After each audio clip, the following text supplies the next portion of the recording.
जी Nadreen, खबर शामिल करते हैं हारूनाबाद से। हमारे ब्यूरो चीफ बहावल नगर खुरम शहजाद मलिक की रिपोर्ट के मुताबिक government model high school Harunabad की स्टूडेंट्स काउंसिल 2021 का इलेक्शन नहायत आसन, मुनज़्ज़म और मरबूत अंदाज से इनकाद पजीर किया गया, जिसमें तलबा ने भरपूर जोश व जज्बे और दिलचस्पी का इजहार करते हुए कसीर तादाद में शिरकत की और अपना हक राय दही इस्तेमाल किया। Principal Malik Mohammad Sharif, vice principal Chaudhary Mohammad Khalid, election commissioner Mohammad Afzal, presiding अफसर चौधरी मोहम्मद अनवर व मावनीन ने इलेक्शन के अमल को क़वाद ज़ाबत के मुताबिक पाया तकमील पहुँचाने के लिए टीम वर्क के तहत तमाम अमूर सर अंजाम दिए।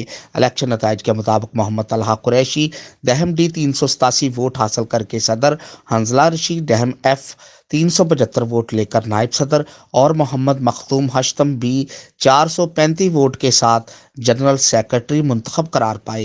इलेक्शन नताइज का ऐलान असम्बली ग्राउंड में तलबा की भरपूर तालियों और दादो तहसीन के साथ किया गया। नौ मुंतखब स्टूडेंट्स कौंसल व तलबा ने इस इलेक्शन के अगराज व मकासद को तलीमी बेहतरी के लिए अहम करदार का हामिल करार देते हुए खूब सराहा। तलबा ने इलेक्शन के अमल को शफाफ बनाने के लिए इकदाम की तारीफ करते हुए मुस्तकबिल की क़यादत की ग्रूमिंग और हक राय दही के अमल को मौसर बनाने के लिए मुफीद करार दिया।